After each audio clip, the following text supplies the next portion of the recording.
দর্শক এই মুহূর্তে আপনাদের সাথে আমি সরাসরি দেখানোর চেষ্টা করছি ধানমন্ডি 32 নম্বর বাড়ির সামনে থেকে। এখানে কিন্তু হাজারো হাজারো ছাত্র জনতা নারায়ে তাকবীর বলে ধানমন্ডি 32 নম্বর বাড়িটি কিন্তু হামলা চালাচ্ছেন এবং কিন্তু লন্ডভন্ড কিন্তু ধানমন্ডি 32 নম্বর বাড়িটি কিন্তু করে ফেলছেন। এবং ঠিক 10টার পর থেকে কিন্তু আমরা দেখছি বিভিন্ন জায়গা থেকে ছাত্র জনতা অর্থাৎ বৈষম্য বিরোধী ছাত্র আন্দোলনের যেসব শিক্ষার্থী এবং সাধারণ মানুষ কিন্তু এই ধানমন্ডি 32 নম্বর বাড়ির সামনে সামিল হয়েছেন। এবং যেই শেখ মুজিবুরের যে বাড়িটি রয়েছে বাড়িটির উপরে কিন্তু সাধারণ শিক্ষার্থীরা এবং সাধারণ মানুষ কিন্তু এই মুহূর্তে অস্তিত্ব বিলীন করার চেষ্টা করছে। এবং এই মুহূর্তে আপনাদের সাথে আমি সরাসরি দেখানোর চেষ্টা করছি কি হচ্ছে মূলত ধানমন্ডি 32 নম্বর বাড়ির ভিতরে সেই দৃশ্য আপনাদের দেখানোর চেষ্টা করছি সরাসরি দেশ কিংবা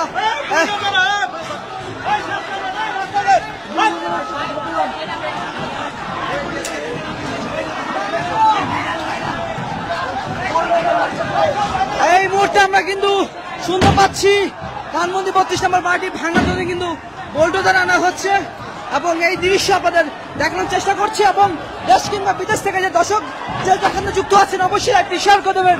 আমরা কিন্তু এই মুহূর্তে লক্ষ্য করতে পাচ্ছি হাজারো হাজারো কিন্তু ছাত্র জনতা ধানমন্ডি 32 নম্বর বাড়ির সামনে কিন্তু জড়ো হয়েছেন। এবং এই মুহূর্তে আমরা দেখছি অবশ্যই বাড়িটি কিন্তু আগুন ধরে দেওয়া হয়েছে সাধারণ শিক্ষার্থীরা এবং নারায়ে তাকবীর বলে কিন্তু সাধারণ শিক্ষার্থীরা কিন্তু স্লোগান দিচ্ছেন এবং ধানমন্ডি 32 নম্বর বাড়িটি কিন্তু ভাঙার চেষ্টা করছে। আপনারা দর্শক দেশ কিংবা বিদেশ থেকে যেখানে দেখছেন লাইভটি অবশ্যই শেয়ার করে দেবেন। আপনাদের জানিয়ে রেখে চাই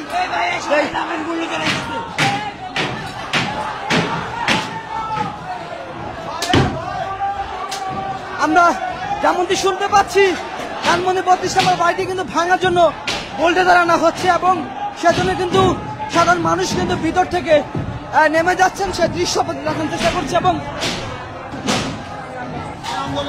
অত্যাচারের বিরুদ্ধে আমরা রুখে দাঁড়াইছি, আমাদের এই স্বৈরাচারের বিরুদ্ধে আমরা রুখে দাঁড়াইছি। ছাত্র জনতার আন্দোলনে প্রতিটা স্বৈরাচার এখান থেকে পলাতক হয়ে ভারতে নিয়ে অবস্থান নিয়েছে, এখন ওইখান থেকে আমাদের দেশের বিরোধিতা করতেছে।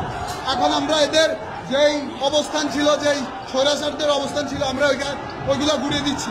আমাদের এখান থেকে হাসিনাদের যত রকমের খারাপ নোংরা কাজ এখান থেকে সৃষ্টি হইতো, এখান থেকে তৈরি করতো ওরা, এখানে থেকেই ওরা দেশের মূল উদ্ঘাটন এখান থেকে হইতো।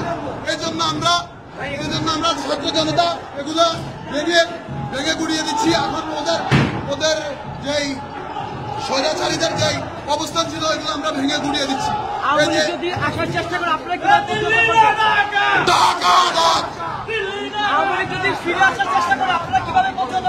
ওদেরকে প্রতিহত করতে হবে। আমরা ছাত্র জনতার যে 2000-এরও মানুষ রক্ত দিয়ে শহীদ হয়েছে, 22,000-এরও বেশি মানুষ এখনো আহত, অনেকে এখনো হাসপাতালের বিছানায় কাতরাচ্ছেন। যদি আওয়ামী লীগ ছাত্র জনতার এই গণ অভ্যুত্থান পরবর্তী বাংলাদেশে আবার কোনো বিশৃঙ্খলা করার চেষ্টা করে, যদি আবার এই বাংলাদেশের মাটিতে তারা পা রাখার চেষ্টা করে, ছাত্র জনতা তাদের অস্তিত্ব রাখবে না।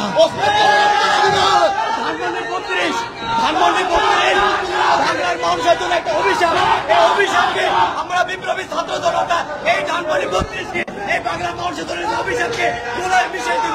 এখন প্রত্যেক করে করে একজন করে আবু সাইদ হয়ে আছে, আবু সাইদ রাখতে আর কখনো আওয়ামী লীগের ফ্যাসিস্টকে বাংলার মাটিতে মাথা ধরা দিতে দেব না। এই কোন পরিস্থিতি তৈরি করবে